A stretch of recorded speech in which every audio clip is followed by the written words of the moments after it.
here's Brody Brazil. I know you already know the drill. The phone number is pretty simple, 833-4BRODY.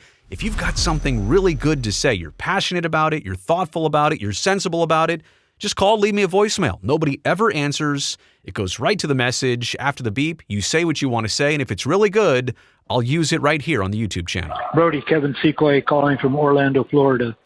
Love your show. Thank you. Just had a thought about Orlando. Doesn't look like the Dreamers are going to get their team, but why isn't there at least a AAA team in Orlando? Thanks. Bye.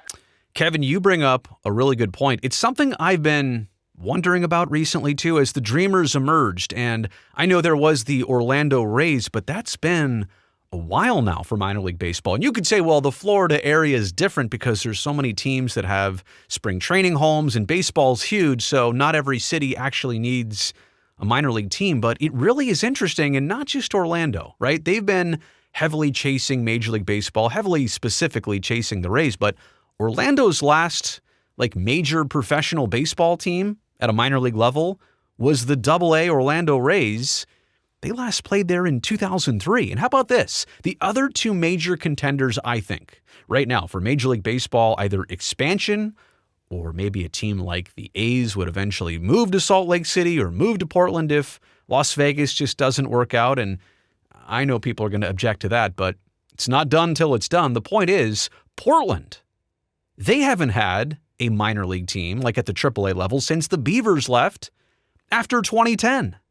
And Salt Lake City has the Bees. I know they're still called the Salt Lake City Bees, so don't think I'm trying to deceive you here. Salt Lake City, the region, does have a AAA team. They're still the AAA affiliate of the Los Angeles Angels. But the Salt Lake City Bees, they recently moved away from Smith's Ballpark, which is a really nice facility. I don't know, a couple decades old. Not perfect, but the owners of the Bees built a brand new stadium about 20 miles south in a development called Daybreak. And they're actually kind of struggling so far this season with attendance. Everybody thought, all right, smaller ballpark, brand new, amenities, but it is out in the suburbs. And I think what they're finding out right now with the Salt Lake City Bees is that attendance is taking a hit. Bottom line is, in Salt Lake City proper, like downtown, the urban core of Salt Lake City, they don't have a minor league baseball team anymore. The region does, and Daybreak does, and they're still called Salt Lake. But my point here, big picture, let me back up here. Orlando is really hunting for a major league team. Right now, no minor league team. Portland, really hunting for a major league team. They've got the Diamond Project. They've got $800 million by the state lined up and ready to go via the jock tax, but they don't even have a AAA team anymore. Salt Lake City, they kind of have a AAA team that's moved out to the suburbs. They've got $900 million if, in fact, a Major League Baseball team wants to call Salt Lake City and the state of Utah home. So these are three huge contenders, but it's weird, right? To the point of this voicemail, this call, I agree. It's really kind of odd. Now, previous backgrounds, in my opinion, of a city's relationship with a team and the area's desire for baseball and what does the fan base look like and what does the sponsor support look like, of course, all of that should be considered. What if Portland had a really rowdy baseball fan base and they've been a great AAA city for 3 straight decades and there's always been this powerhouse AAA feeder team in Portland? Okay, well then it's pretty convincing. The problem you have to figure out what to do with the AAA team if you were to get Major League Baseball, right? And I know how it goes. The AAA team has to go away, has to figure something else out. They have to step aside for the big league team. But so that is a dilemma, right, if these cities had teams.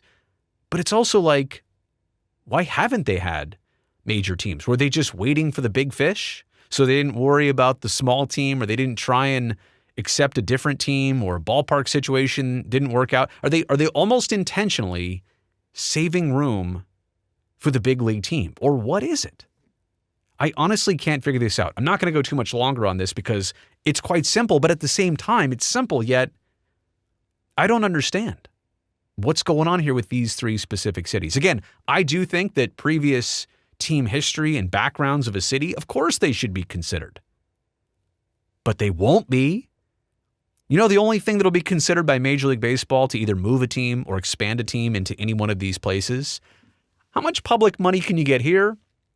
How much public money can you get here? How much public money can you get here? And by the way, Are there good ownership and stadium situations in any one of those things? If you can line up all those things, the history, the minor league team history of a city, it matters basically nothing. To me, it matters. It's something I would be considering, but to baseball, probably doesn't mean squat. Let me know what you think about all this in the comments section below. Also, thumbs up while you're down there. It greatly helps me, the video, the channel. Also, don't forget to subscribe to this channel. You know, I'd love to see you back here next time.